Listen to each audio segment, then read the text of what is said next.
Right now. Yeah.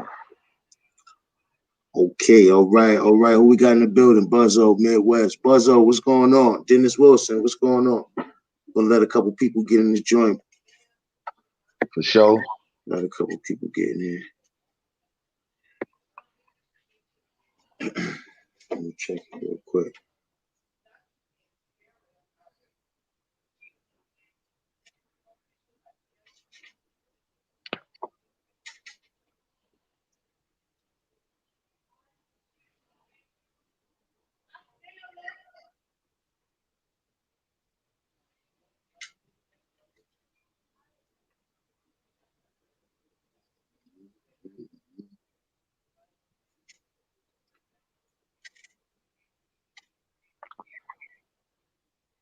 We just make sure it's up. Okay, yeah, it's up. Okay.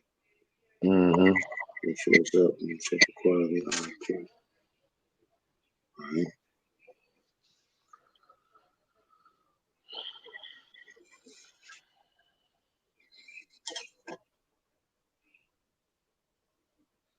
Just let it be. I'm gonna wait. We're gonna wait like maybe another minute or two, and then we'll That's just get all into it good. because it's streaming right onto YouTube anyway. Yeah, that's all good. That's all good. All right, so look, man, we got OG Jump, man, from Miami, man. So do me a favor, man. Tell us a little bit about where you was born and where you was raised. Yeah, I was born and raised over town, in a poverty-stricken neighborhood, man, and it's very rare that a lot of us that actually made it, and I'm one of the ones to be able to tell a story. That it ain't where you're from, it's where you're at, basically, man. Okay, okay. Now, how did you get the nickname Jump? Well, I love sports, man. It ain't come from me, doing drugs and nothing, but I love sports, man. I love Okay, football, love basketball. I was like, I was just so into that kind of thing or whatever growing up as a youth, but we was like less fortunate to, be able to pay the insurance, the stuff to play football or whatever. So, we basically played football in the hood, man, street football, man, and the linebackers was the cars. okay, got you. Yeah, Now you spoke about your mom losing her life in our interview that we did before. Now, can you give right, us right. can you give us a little bit more detail about what happened and what became of you and your siblings after that happened? Well, it happened June 13, 1991. I was 13 years old right before I turned 14. I had a little brother, he was actually 10 days old or whatever, and she was dealing with a guy that, suffered from, drug use and, alcohol or whatever. And he basically, became a part of our life or whatever, but it was real toxic. Okay, And so when it came to the point to where this guy just felt like he had the authority to to put his hands on us or whatever because of his situation, and it came to the point to where one night this guy was like really like out of his mind, and he came and he jumped on my old girl, and my old girl, like not even a few days later, man, it just came to the point to where she just went to screaming and hollering out of her mind or whatever. And it come to find out, when she did go to the hospital or whatever after that situation when she got killed, it came from head trauma, blood clots in her head, and she definitely wouldn't survive that from a broken blood vessel. okay, man. Sorry to hear that, man. Now look, people think Yeah, when they think of Overtown, I'm pretty sure people see Overtown on the first 48 a lot. What right. was it like? What was it like growing up over town when you was coming up in your era? It was a lot of love. I'm gonna be honest with you. Everybody from different sections of their towns, like the swamps, you had 12th Street, you had Bucktown, you had New Jack, which is 15th Street and First Avenue, you had Town Park, etc. You had Rainbow, etc. So it was like a brotherhood. And I'm not sitting here to try to say that I'm not gonna talk about something I don't know about. I'm gonna talk about something that I know, that I don't Okay, witness. As far as growing up, it was like it was a brotherhood. It was not. We was like in our own little world, just like everybody have their sections out of the city, Carol City, Opalaka, all those spots. Everybody had their section, so we all stuck together at one point in time when I was growing up. mhm.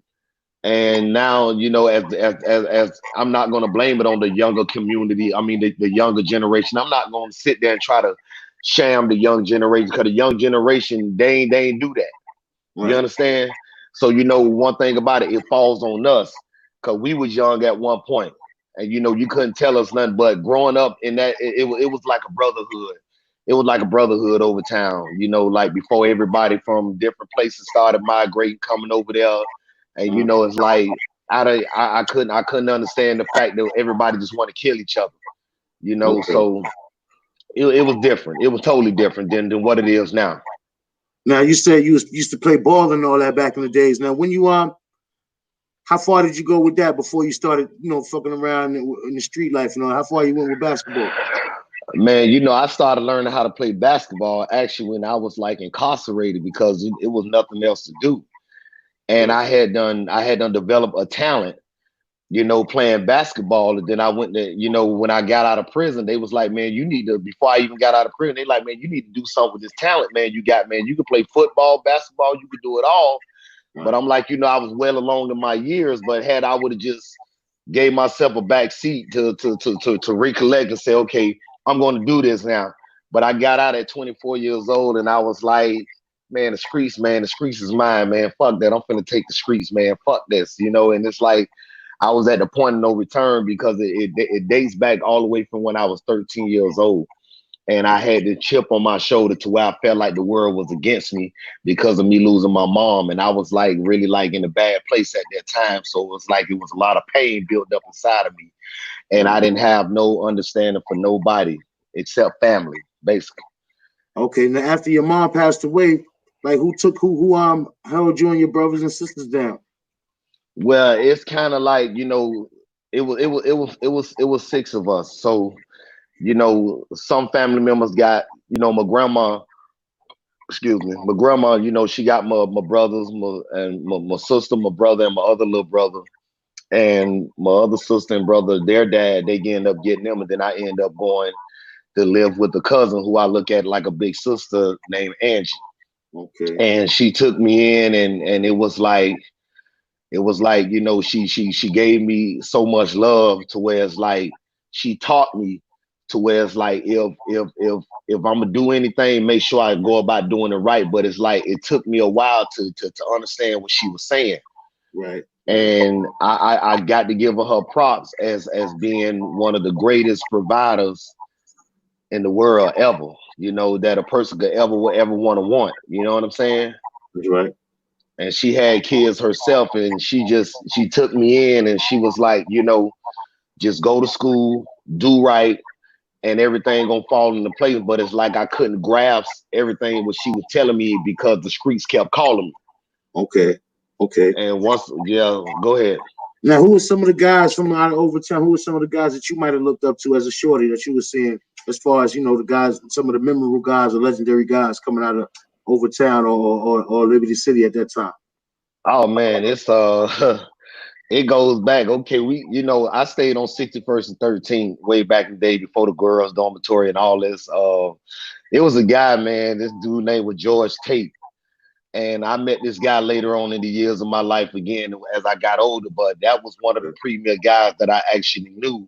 And besides my cousin Hen, my cousin Cheese, you know, it was the guy named Al, Big Al, rest in peace, and his brother Pig.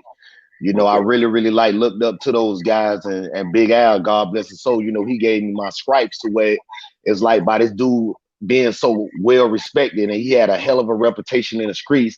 This Mhm. nigga was like, he gave me the green light, just go. Okay. And I just went as if I was in a fast car, man, riding 180 miles an hour, man, with no brakes. That's So crazy.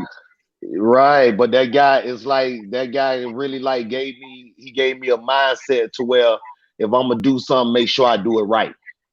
Right. Okay. So he more or less groomed you. Yes, he pretty much groomed me. You know what I mean? I got to actually say, Big Al pretty much groomed me because you know Pig left a little bit after, and you know my cousin Hen he had done did a bit or whatever, and my cousin Cheese, you know, he was locked up as well. But you know, Cheese and Hen, those was my first mentors as far as the street game. They was my first mentors, and then Al, you know, he just took me up on his wing. And James Hall too. I can't forget about James Hall as well. You know, God bless his soul. You know, these legends that I'm talking about, you know, these guys, may they rest in peace, but these dudes, they was serious. Now, Miami, you know, people think of Miami, they think of Scarface and in the bright lights, South Beach and all that. Paint a picture of the real everyday Miami for the locals. Well, I'm gonna be honest with you. You know, I'm gonna give you a news flash as far as for the community. Um, as a whole, we have been in a rebuilding stage like for the past 20 years because of the way it used to be. Everybody get the South Beach lights twisted and they get all this other stuff, you know, the music game, and you know, don't nobody really basically talk about like what's really going on in the hood. Right. Okay, I shy away from talking about all the killing and all the drug dealing, but when I tell you it's a whole new world, it's a whole different world outside of going across that bridge. You get what I'm saying? And it's not the picture that I'm trying to paint is hard to explain, because we'll sit here and we'll talk about, like, let's just say for instance, like with families. We may have a 2-bedroom apartment, man, and we got 15 motherfuckers sitting up in this motherfucker sleeping or whatever the case may be, and everybody had a bond. Mm-hmm.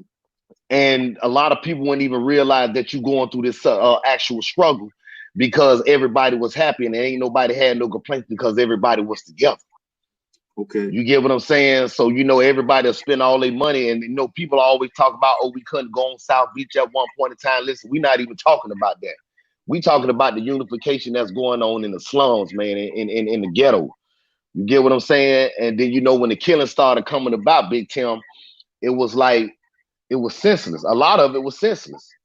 Mm-hmm. And myself included. And I'm not going to sit there and try to put myself on a pedestal like I had a halo over my head, because I was hell too. Right. But it's because I didn't have any guidance at the time, my brother. Mm-hmm. You see what I'm saying? Now, when you came to that understanding, like, what is that, the place that you are in life right now today, the mindset you got today, did that come after years of incarceration? Yeah, it actually came from being locked up, because, you know, even like my earlier years of being locked up, you know, I still didn't have an understanding. I still was like, fuck it, I got all this time. Who gives a fuck? I don't care, or whatever. And it's like I had to come to a realization that, you know, what do I want to do? I want to have my legacy. Do I want to leave my legacy behind of being locked up, or do I want to leave a legacy behind of being out here and representing for myself, the people, and my family? You understand? So, you know, it took a while for me to humble myself, because I couldn't humble myself for some odd reason, and I thought I had a damn problem. And I thought I had a. Go ahead. Yeah, bro. I didn't mean to interrupt you. Go ahead. Yeah, so you know, when I'm thinking that I got the problem, really I am the problem, because either I'm gonna get me together, because, you know, I have to walk what I talk. That's right. If I don't walk what I talk, then actually I'm gonna still be in the mindset of being a dead Jacob, is what they would call it. You know, I can't be a dead Jacob, so I had to open up my third eye, man, and start walking righteous. And I ain't talking about from a spiritual standpoint, all in all. But I had to get myself together if I want to say, okay, when I get out here, I'm going to have to take the next step of doing what I need to do as an individual and as a human being. Okay. Now, when people think of Miami, they automatically think of Zopan. You know, Zopan was making a lot of noise out here at one point in time. Well, I'm not too abreast of what they got going on right now, but you said that you lived over there, and a lot of people a lot of people thought that you was down with it. Now, what was it like from the outside looking in, you not being Haitian, and watching them boys come up and make a name for themselves in the city? Oh man, you know, I'm gonna be honest. Before those guys even became who they became, as far as the label that people put on them, and man, those were some genuine brothers. Those brothers was rock solid. Once they was with you, they was all the way with you. And, you know, like I say, you know, it was a real fucked up situation. I could be able to say that, because, you know, like how dudes jump on them, you know, and all this old extracurricular shit. And I'm like, you know, I'm gonna ride with them. Mm-hmm. You understand what I'm saying? Because I don't want you to think that it's all cake, all a cakewalk, because it's not. Because, you know, these dudes, like I told you in my last interview, that, you know, them dudes got fed up. Mm-hmm. And I told them dudes got their weight up, man, and they said, fuck that. We ain't running no more. We finna unite, and we finna put it on some motherfuckers' ass to let them know that we gonna have our staple in the city as well. You know what I'm saying? Mm-hmm. And that's the same thing that that goes for the Hispanics, because, you know, when they came to Miami, you know, the elder Hispanics and Haitians, you know, they came on a mission to pay their own way, bro. Okay. You understand what I'm saying? And they actually made the sacrifice by helping one another. Right. You get what I'm saying? So Also, they came to show unity, so they was united regardless. It didn't matter where they was from, as long as you was Cuban or if you was Haitian, you know, they was welcoming. Man, listen, both communities combined, bro. Little Havana and Little Haiti, they actually added more flavor to the Miami culture, man, because they got their staple in Miami for life, forever, for generations to come.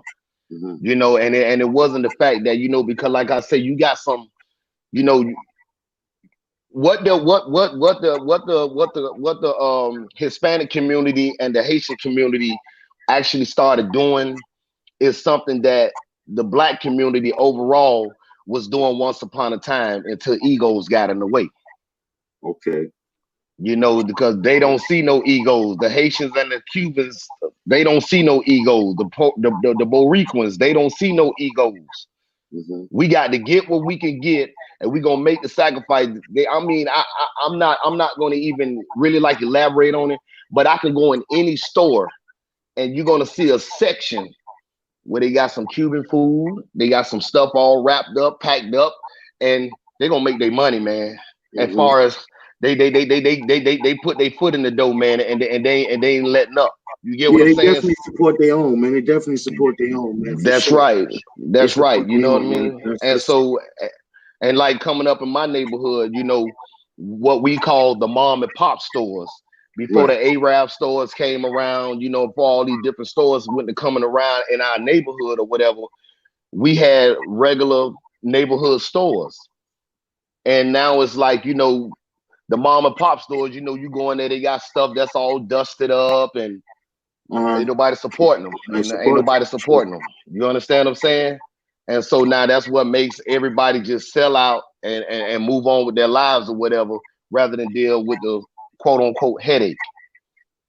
Now, have you ever heard of Big Ike growing up in Boss Man? Yes, I did, man. I heard of Big Ike, Isaac Hicks, man. Yeah, I heard of Big Isaac Hicks, man. Most definitely, man. He died in 1993, man, in prison. That was that guy there. He was legendary. He's legendary for sure. In the You know city, what I'm saying? Now, was All he from over. down south or he was from the city? Or he was all over. all over? This guy was all over, man. You know what I'm saying? I can't give you a direct pin. I can't pinpoint a direct designated spot from where he was actually from, because this dude was respected all over. He was loved all over. You know. Okay. So I mean, I seen something on the news when this guy had Dobin picture with gold teeth in their mouth. Who the fuck does that, man? Yeah. You know what I'm saying? Who the fuck does that? You know what I mean? And this dude was like, this dude is legendary, man. Like he did stuff, man. Like he did some things, man. You know what I'm saying? How did you see recently? What's his name? Uncle Luke has spoken about people coming to Miami and not checking in with natives and things of that nature. What's your take on that? Well, my take on that, you know, I guess what the way Uncle Luke was trying to put it, he wasn't trying to put it as a statement to where, you know, like the original cats, you know, the original OGs was saying like, you know, we putting down on you, or no, I don't think he put it in that format. He tried to lay it out to where it's like, if I come to your city, I want to know who the premier guys is, man, so that way I could be recognized as well, man, as being like an invitee. Okay. You understand? So, you know, some guys that just come to the city, man, and they just make themselves at home. Like, I don't give a damn because you Uncle Luke. I don't care if you this person. I don't care if you that person.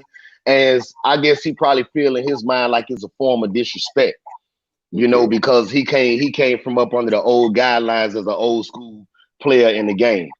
And I respect Uncle Luke all the way for that. You know what I mean? Because, you know, I don't care. Like me personally, you know, the mentality a person to have right now. Oh, you know, I'm a grown person. I'm entitled to do what the fuck I want, go where I want. No, it don't work like that. Because you're not finna just walk up in some neighborhood and say I'm finna put down in the trap, man, and start making some money. You're not finna do that. Right. So we're gonna go to the street standpoint of it, and we're gonna think logically. It's a balance, is what Uncle Luke basically was saying. It's a balance. Okay. You know what I'm saying? Because I'm not finna walk in your house, go in your refrigerator, sit on your couch, and kick up and start watching Sports Center on that motherfucker. Hell no. Right. I gotta check in with the big dog. Am I right? Right, for sure. You know what I'm saying? So I see where Uncle Luke was going at with that, you know?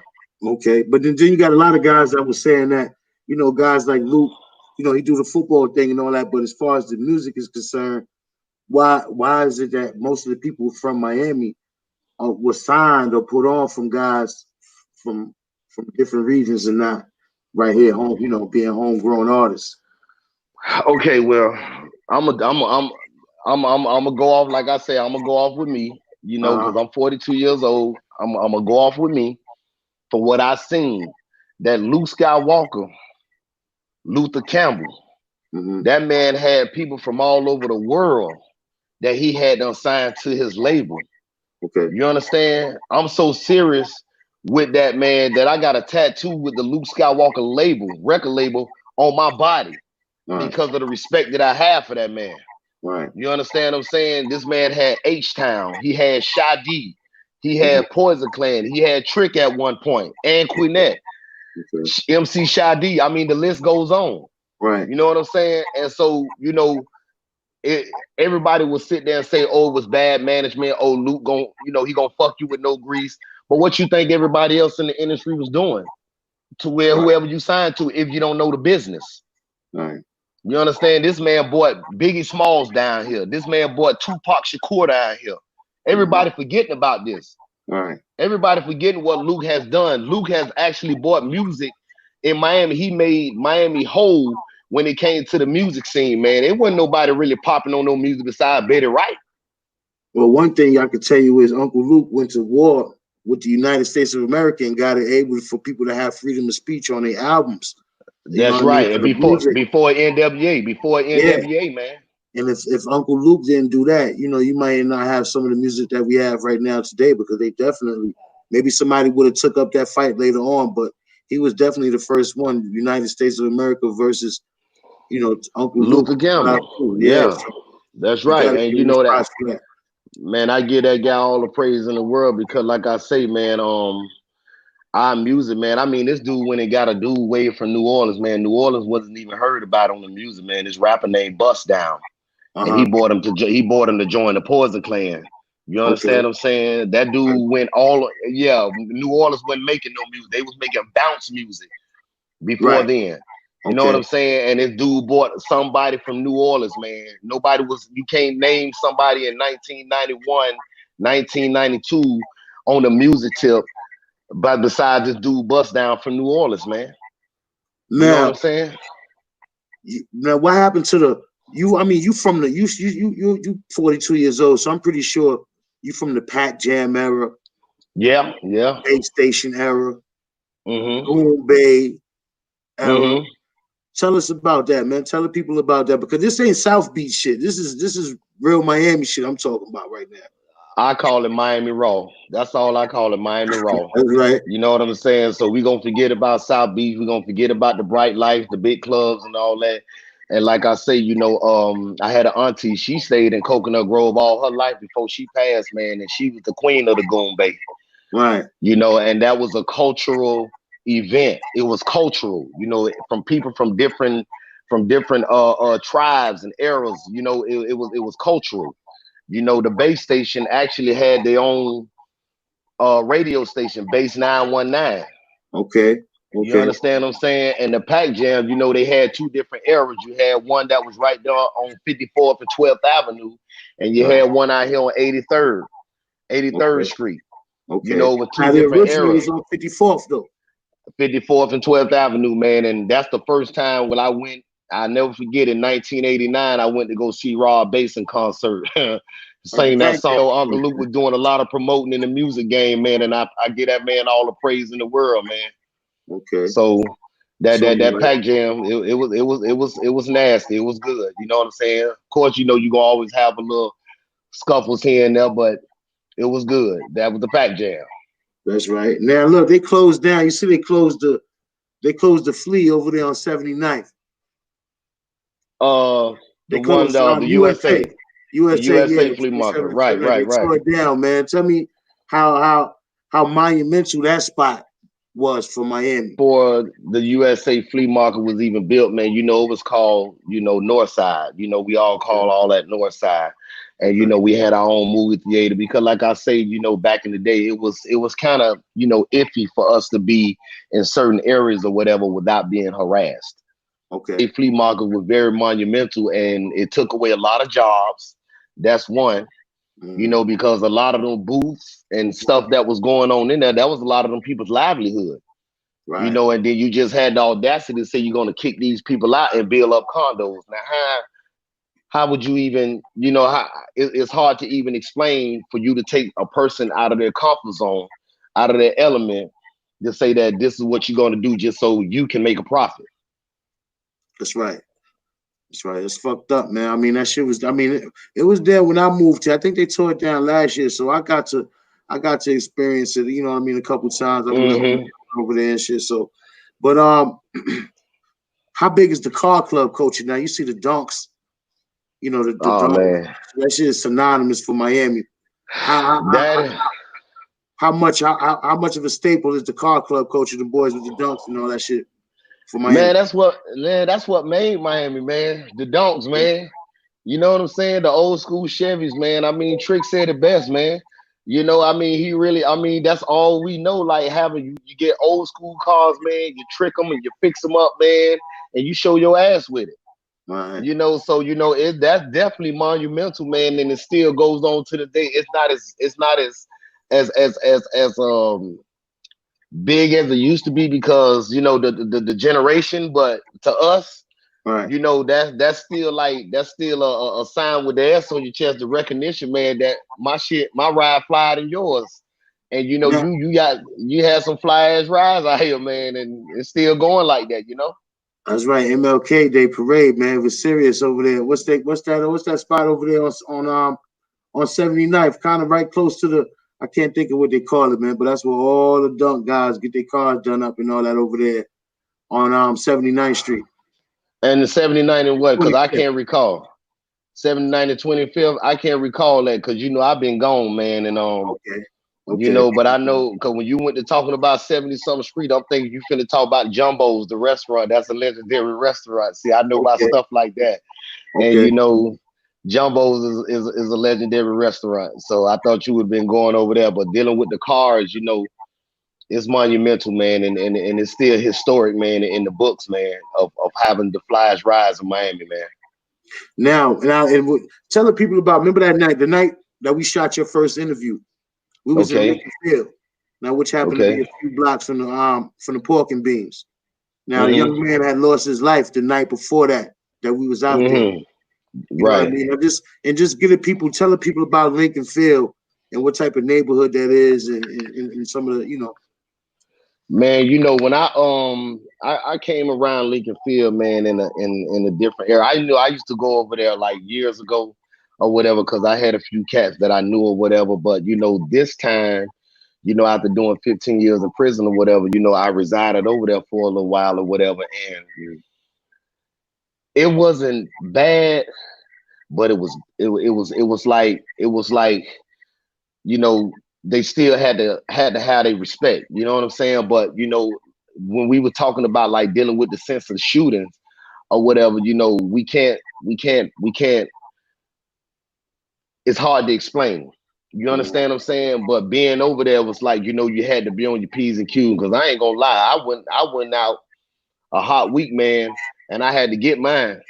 You know, not saying I have to worry about a dude running up on me or I'm afraid of somebody. No, it wasn't about that.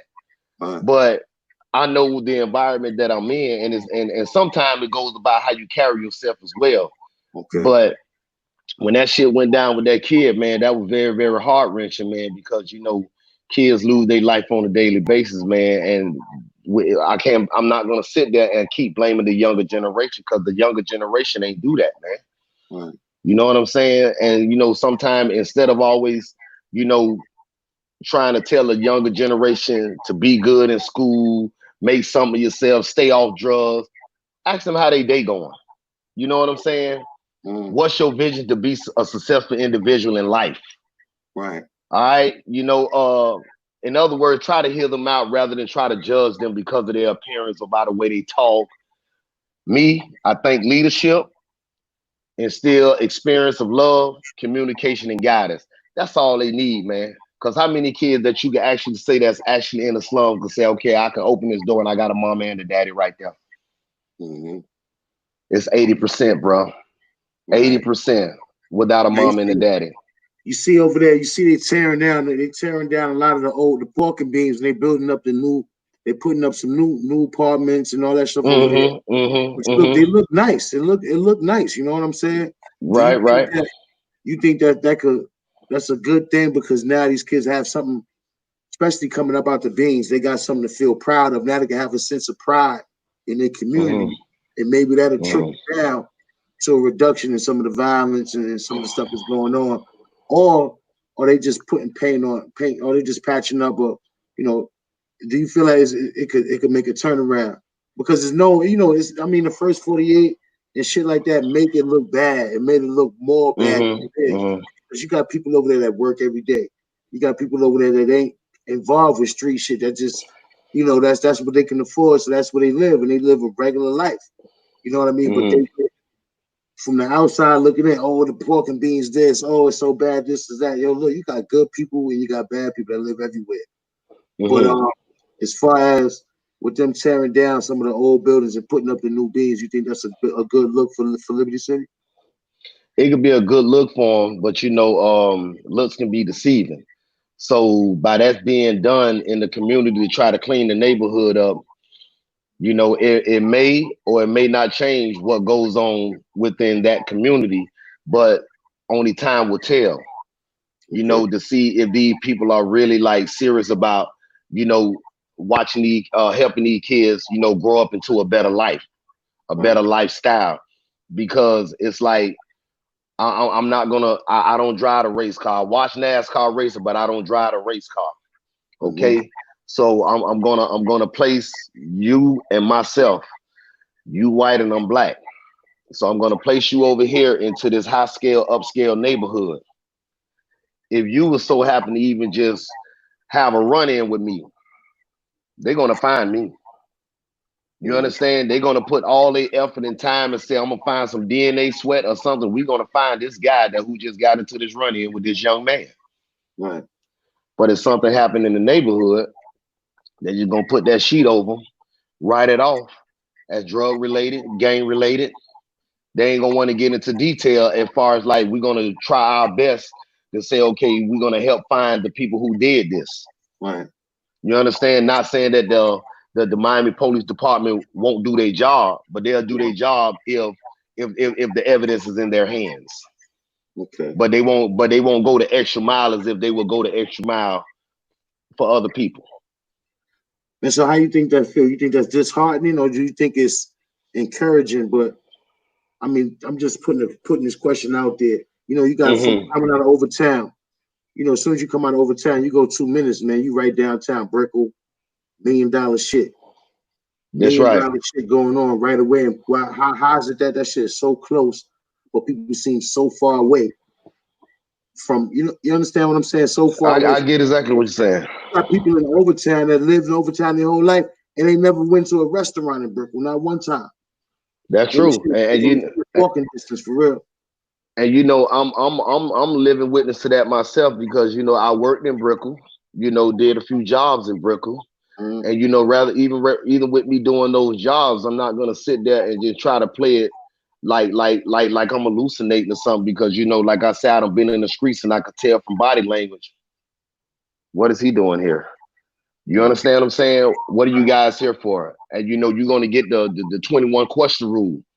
You understand? And it's like, you know, you have to be able to hold yourself together and not get out of pocket. So that way you give these people the reason, you know what I'm saying, to lash out on you. You understand? Because, you know, of course, you know, the police, they're gonna be on deck. But you know, in the neighborhood, you know, like I say, I think like by you saying that people from the neighborhood of Overtown, a lot of people never probably went to restaurants and you know stuff like that there. But sometimes I think people just, you know, some people may be afraid of the challenge. They're afraid to take that next step. You know, yeah, especially with Wynwood coming up right there. It turned into and blossomed into what it's turned into now, Art Basel. You know, all the shit, all the big right, events right. in Miami, they go through Wynwood, Ultra, you know, the Rolling Loud, and all the after parties, everything is in Wynwood. Mm-hmm. You think that was a positive impact on the community, bringing all that stuff over there? It was to a certain degree, but what about all the jobs? Who you think got all the jobs? You understand? So, you know, like I say, I date back to where it's like it's not about, you know, the Hispanics, it's not about the Haitians, it's not about the Americans, it's not about none of that. The reason I say look who got all the jobs is because those are the people who wanted it better than you, more than you. You understand? It ain't no excuse. To me, it ain't gonna be no excuse because if I say I want to go and get this job, I don't give a damn where it got to be at. I'm going to get the job. You know, and you know, a lot of us, and I'm using us as an, you know, as a staple because I'm talking about us. You know, a lot of us live check to check, and you know, as soon as something go down, as soon as something happen, now we looking like we don't know which way to turn. And like I told you once before, you know, us as a people, you know, we're the world's biggest consumers. Here it is, we'll see these $250 pair of Jordans sitting right up here on the shoe rack, and we're gonna say, damn, them shoes look fly. I'm going to go and get these shoes, but damn, your light bill is due tomorrow. What are you doing? Where's your mindset at? You understand what I'm saying? So why would you sit there and want to try to take this approach to say, okay, I'm gonna take the chance. I'll find the money from somewhere, or I look for an extension. No. Yeah. You got to have your priorities in order if you want to be able to prosper. That's right. Now look, there was some legendary. In our last interview, we mentioned some legendary crews, man. The Tutu Ave Boys, Tutu Ave, the Manor Park Rangers. Who was some of the most legendary crews coming up in your era? Well, it don't matter where they're from. It could be Opa-locka, it could be down south. Man, I mean, legendary crews, man. You know, everybody had a crew, but you always had one of these guys that sticks out. Okay. You know what I mean? And you know, like I could say, like from my era, you know what I'm saying? Like Overtown, you know, you had McBride, you know, you had a guy like Flower Man, you had a guy like Bunky Brown. Okay. You know, and then you know you go farther out with Rick Brownlee and the Locks, 21 Jump Street. You know, you had guys out there in Carol City. You know, I ain't got to say his name, man, but that brother's legendary, Matchbox Status. Okay. You know, you even go all the way down south, you know, with the brother you know, a lot of these brothers, man, everybody had a guy that just stuck out, man, and he did his thing, man, as far as representing for his crew. And I ain't talking about from a bad point, man. And even in my hood, man, you know, we had Vonda. You know what I'm saying? She was legendary, man. She did a lot of good things for the community, man, as far as Easter egg hunts. And, you know, she did a lot of good stuff, man. And I mean, she ain't discriminate. Okay, you understand? Rick Brownlee. Now, these are all legendary names in Miami that was doing positive stuff in the communities. That's right. I mean? So y'all make sure y'all stay tuned for that because we got the interview coming. And hopefully Miss Vonda is going to put that play together. And we're gonna be on the platform too, and let her, you know, give everything from her perspective, man. So, John, that's right. Tell me what you got going on, or you know what you got coming up, what you're gonna be working on, anything you want to touch on. Oh man, yeah, man. I actually heard from some good news, man, and I had ran across a brother, man, from New York, man, the real Zopound, man. And this guy here, man, he opened up a lot of doors for me, man. So I actually got a hold of Dee Dee the Great, Jimmy Henchman's daughter. You know what I'm saying? A lot of guys don't know who Jimmy Henchman is, you know, look him up. But his daughter, man, she reached out to me, man, and it was like a life-changing moment for me because she was like, man, listen, man, you know, the things that you're trying to do and things that you're actually doing, you know, as far as speaking positive and speaking that real talk. She said, man, we coming to see you, man, because we want to do a 4-part series. Okay. You know, so, you know, I mean, it's like, man, just like overnight status, but I definitely got to get to my agent. Who my agent is, man. Yeah, I don't know, man. You know, but like I say, man, you know, it feels real good, you know, because I'll be doing that there. We're gonna be filming May 22nd down there in Miami. Okay. You know, and we gonna do a lot of big things in the future to come, man. So, you know, pretty soon, man, I'm gonna get my YouTube page, man, OG Junk. And you know, and all my followers, man, and you know, I still got my IG page lit up, man. Junkie Hound, man, and you'll see it once you click onto it, man. It's gonna have OG Junk. That'll be me. Okay. You know, those are the most positive things that was some good news that I actually got as far as, you know, doing some positive things, man. You know, and a movie, yeah, man, so to speak, Big Tim. Man, one door leads to another. Oh bro. man, it's gonna be called The Real. I want to thank my brother Cash, man, from the Pac Jam page, man. My brother Cash, man. That's right. That's right. You know, he been very, very influential, man, on making some things happen, man. So I want to shout out my bro Cash, man. Oh, I'm coming to see that. I'm coming to see that brother, man. And you know, before we close. Yeah, before we close out, weekend, man, we're gonna vibe, man. Mother's Day weekend is that? And you know we're gonna be there, man. We're gonna do a live video, man, on 15th Street, man, Overtown, man, and we're gonna actually talk about some great things over there, man. Even the one way, you know, we're gonna talk about some great things, man. And I really appreciate you for linking me in, Big Tim. Man, look, man, the pleasure is all mine, bro. Look, man, it's been my pleasure, man. We got so much more shit coming up, man. Definitely, man. Definitely. Got out the bag. I want to keep y'all in suspense, but we got some dope shit coming. That's right. Giving guys, man. You know, we know it's a lot of other platforms, but we try to be different. We try to reach out to people that really we want to let them smell their roses while they're still here, man. That's right, man. And I'm gonna tell y'all something, man, before we click off. Big Tim, my agent, y'all. He didn't want to say it, but this is my agent. You know, so we go to do a BIG for the MIA, man, and we're gonna represent all the way from Carol City all the way to down south, man. We're gonna do some big things, man. That's right. We're going from Carol City to Florida City, man. So y'all just stay tuned, man. Yo, Junk, I appreciate you, my brother. You know it's love. And yes, sir. Don't forget, y'all can follow him at junkie_hound on Instagram. OG Junk. You put that in, and you see his name, junkie_hound. You know, y'all at him, man. Y'all follow him on the gram. He's gonna be going live. You know, he's gonna start getting more active on this whole social media thing. So y'all just stay tuned, man. We're gonna get out y'all. That's right. Thank everybody for stopping by. You know, it's another dope episode of Tap In with Timbo. And we got an upload coming up on the Info Minds channel, maybe tonight. If not tonight, definitely tomorrow afternoon. Y'all should check that out. We're gonna have a roundtable discussion, and hopefully this upload is gonna you know, it'll cause a discussion, man, and we'll be able to talk about that's right. Roundtable, man. So we're gonna get out your way, yo, Junk. I appreciate you one more time for stopping by. Hey, man, anytime, man. Anytime. I'm here whenever you need me, my brother. For sure, man. Yo, all right, y'all, man. We're gonna get out y'all way. Y'all be safe with all this corona shit going on. Y'all make sure y'all safe, man. Staying out the way, keep your mask, gloves, whatever you gotta do. But all I'm gonna say is, look, one love from the Info Minds and For the Culture family, man. Y'all be safe. Peace out, y'all.